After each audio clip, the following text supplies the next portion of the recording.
Саламатсыздар, құрметті әріптестер. Түркістан облысы Жетісай ауданы нөмір 39 Асқата жалпы білім беретін мектептің математика пәнінің мұғалімімін.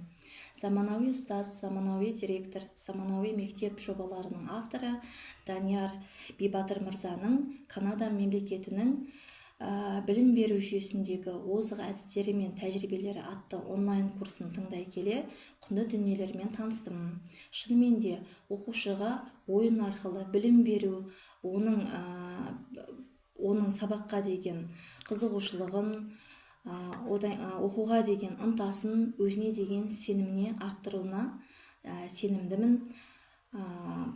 Еліміздің дамуы, өркениетті елге айналуы ол білім сапасына тікелей байланысты.